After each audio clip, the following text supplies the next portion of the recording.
எழுப்புதலுக்காக நாம் காத்திருந்து ஜெபிக்கும் போது கொரியாவில் அக்கினி பற்றி எரிந்ததுன்னு சொல்லி ஒரு புத்தகத்தை நான் வாசித்தேன். கொரியாவில் தான் உலகத்திலே பெரிய சபை, ஒரு சபையில் 10 லட்சம் பேர் இருக்காங்க. அல்லேலூயா சொல்லுங்க. அந்த கொரியாவில் எப்படி அக்கினி பற்றிப்படுதுன்னா, அந்த பாஸ்டரை 4-5 பேர் வச்சு தான் ஆரம்பித்தார். இந்த டிபி பிடிச்ச வியாதினால் பாதிக்கப்பட்டவனா பால் யாங்கிச்சோ. அவர் சின்ன வயசு தான், 25 வயசோ 27 வயசு இருக்கலாம். அந்த யங் மேன் அவர் மருத்துவமனையில் அவர் கஷ்டப்பட்டு கொட்டும்போது ஒரு அம்மா அபிஷேகம் பெற்றவங்க ஆஸ்பத்திரியில் போய் ஊழியம் செய்கிறாங்க. அப்படியே சந்திச்சுட்டு இருக்கும்போது இந்த பால் யாங்கிச்சவங்க அவர் என்ன முதல்ல காரி துப்பினார். பொதுவாக சைரவம் பிடிச்சவங்க சும்மா துப்பினாலே பரவும், காரி துப்பிட்டார் அந்த அம்மா மேலே. உடனே அந்த அம்மா என்ன செய்வாங்க தெரியுமா, அதையும் பொறுத்துக்கிட்டு அடுத்த நாளும் போகிறாங்க. அந்த அம்மா விடலை. இந்த மனுஷனை சந்திங்க ஆண்டவர்.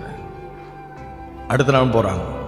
போன உடனே அவன் மனசில் நேற்று தான் அந்த அம்மாவை துப்புனேன், நேற்று அந்த அம்மா அவமானப்படுத்தினேன், இந்த அம்மா மறுபடியும் வந்திருக்காங்களே, அப்போ இவங்களுக்குள்ள ஏதோ ஒரு விசேஷம் இருக்குது, ஒரு அபிஷேகம் இருக்குது. உள்ளதாக ஆவியானவர் பேசினார். நாம் பேசுகிறது முன்னாலும் ஆவியானவர் பேசுவார்.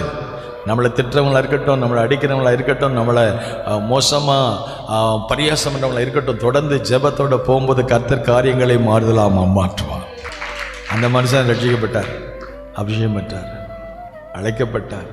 2 பேர் 4 பேர் 10 பேர்னு ஆரம்பிச்சு 10 லட்சம் பேருக்கு ஒரு பாஸ்டராக மாறினார். அப்புறம் கேட்டாங்க, ஐயா இந்த 10 லட்சம் பேருக்கு பாஸ்டர் இருக்கீங்களே, இவ்வளோ பெரிய சபைக்கு எழுப்புதல் காரணம் என்ன? Number 1 prayer, number 2 prayer, number 3 prayer. ஜெபம் ஜெபம் ஜெபம். நான் ஒரு நாளைக்கு 4 மணி நேரம் ஜெபம் பண்ணுறேன், என் மக்கள் ஒரு நாளைக்கு 2 மணி நேரம் ஜெபம் பண்ணுறாங்க. Praying pastor and praying people growing church. ஜெபிக்கிற பாஸ்டரும் ஜெபிக்கிற சபையும் வளர்ந்த சபை. ஜெபிக்கிற தாயாக, ஜெபிக்கிற தகப்பனாக, ஜெபிக்கிற ஒரு போதகனாக, ஜெபிக்கிற ஒரு சபை மக்களாக இருந்தால் ஒரு எழுப்புதலை கர்த்தர் தன்னால் கொண்டு வருவார். கரங்களை தட்டி கர்த்தரை